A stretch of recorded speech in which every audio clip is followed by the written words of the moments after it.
First time in Europe and first time in Budapest. Today's ride is short, just along the Danube, crossing from Pest to Buda. That's all. Nothing ambitious. I'm just trying to get a feel for the place the only way I know how. Bye bye.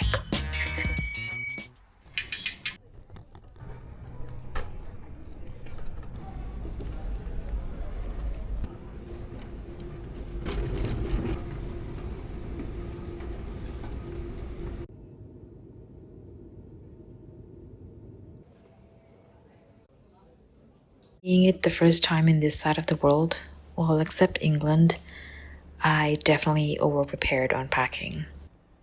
I checked the weather app obsessively before leaving Singapore, and I brought layers for every possible scenario. And then I arrived to find it's actually warm enough that none of that matters. I wore something simple: vest, hat, sunglasses, and saved all the extra layers for later, which may or may not actually happen. For now, this works, and I'm too hungry to overthink this, so let's go.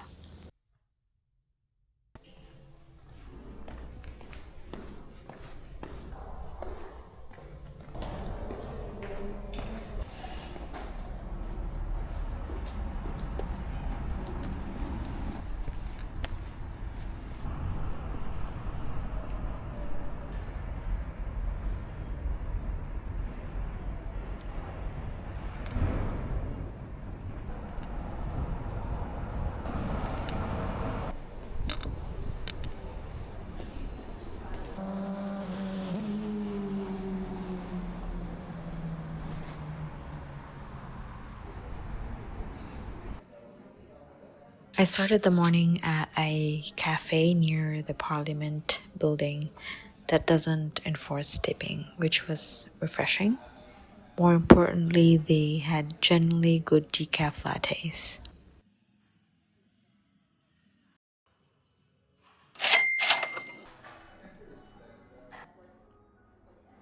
I am taking this trip to Europe solo with a few days carved out to see friends along the way. Budapest was the first stop. Since the Brompton stayed back home, I downloaded Mall Booby, Budapest's bike sharing app. The app is surprisingly easy to use even if you don't speak Hungarian. It lets you unlock bikes from docking stations scattered all over the city, and you get 30-minute chunks before you need to park and pick up another bike if you want to keep going. It's cheap, the bikes are sturdy, and the network is extensive enough that you can actually get around central Budapest without much planning. The agenda for today is straightforward. Just ride along the Danube River, cross a bridge from the Pest side to the Buda side, and just see what this city feels like from a bike.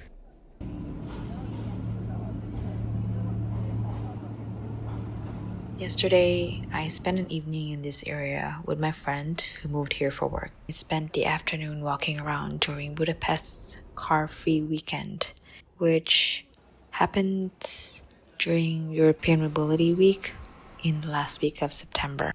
Central streets were closed to cars, replaced with themed walks, exhibitions, food trucks, kind of a whole festival atmosphere.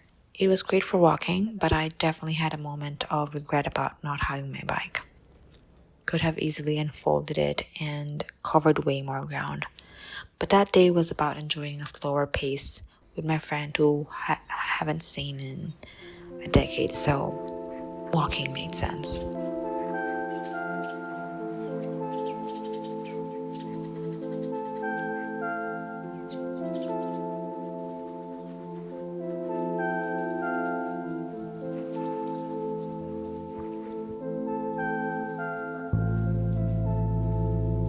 So today I'm starting in the same area, right near the Parliament and close to Danube. It made sense as a starting point since I already knew how to get here.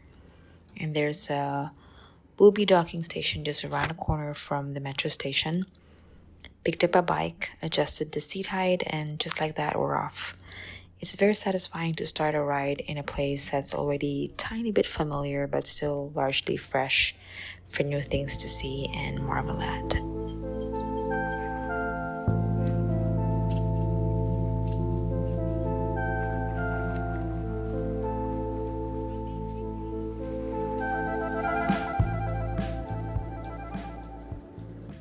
for this ride is simple, starting from the Parliament area on the past side, following the Danube river path, crossing Margaret Bridge over to the Buddha side, and then looping back, if I can.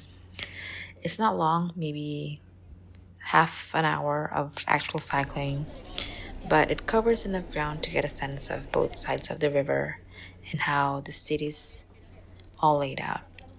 As always, the full ride is on Strava if you want the exact journey that I took, distance, and all those details.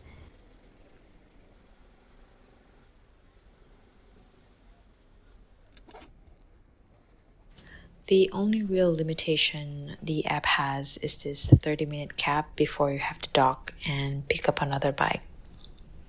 It's not a huge deal if you are just cruising, but it does add this low-level pressure to keep moving instead of stopping for too long. I had to switch bikes once during this ride, which meant finding another docking station with available bikes, but it worked out fine.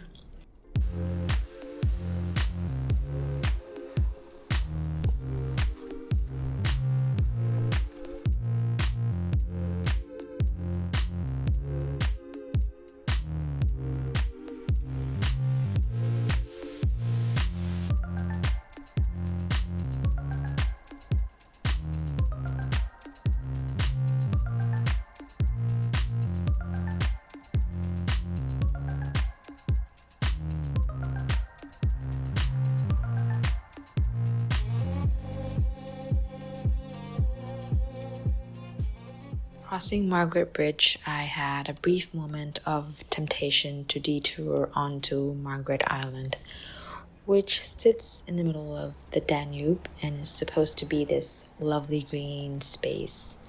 But I didn't have enough time before meeting my friend, so I kept moving. Just a quick cruise across the bridge to get a feel for the Buddha side before heading back to the hotel.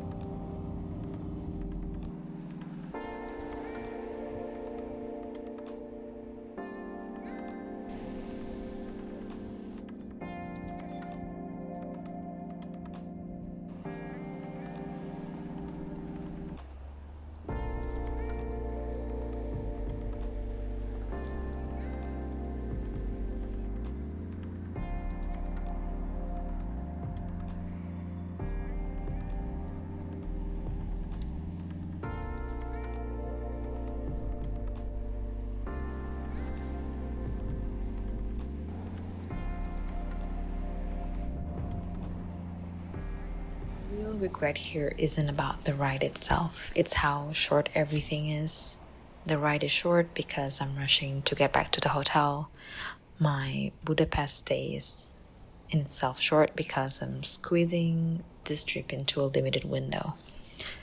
And there's the underlying sadness that I don't have another day to explore more, to ride further, and to actually see what this city has to offer beyond the main tourist corridor. And the next day came just too quickly.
The Hungarian Parliament building is quite a sight to behold. During the day, it's massive, grandiose. But in the evening, when it lights up against the darkening sky, it becomes something else entirely. Beautiful, and that justifies all the tourist attention. My friend and I crossed to the other side of the Danube specifically to watch it light up, and it was worth the effort. It's a sight that makes you stop scrolling through your phone and just view until it fades away.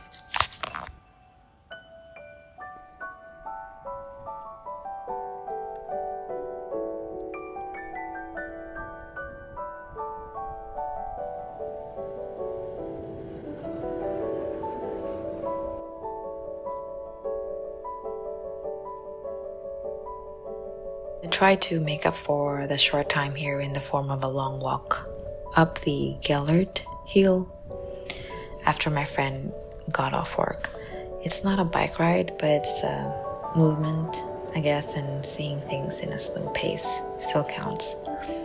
We hiked up to get a view of the city from above, which always helps put things in perspective.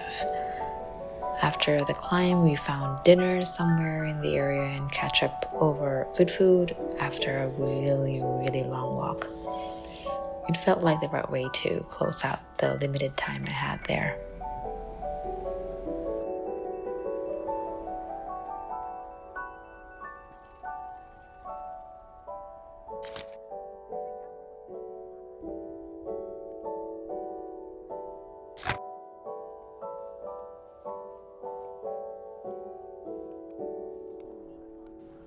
Dinner that night was at a spot in the suburbs away from the central tourist zone. It felt appropriate for a last meal in Budapest.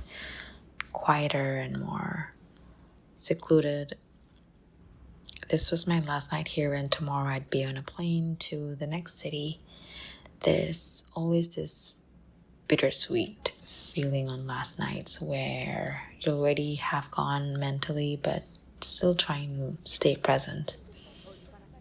The food was good, and of course the company of my friend was better.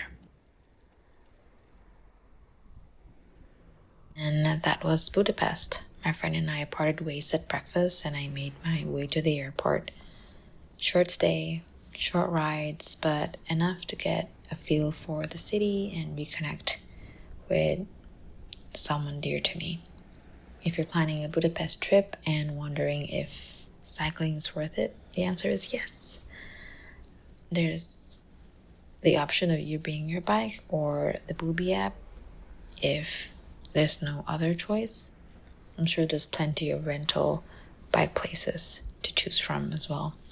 As for me, next stop is another city, another bike situation to figure out. So I'll see you there. Bye.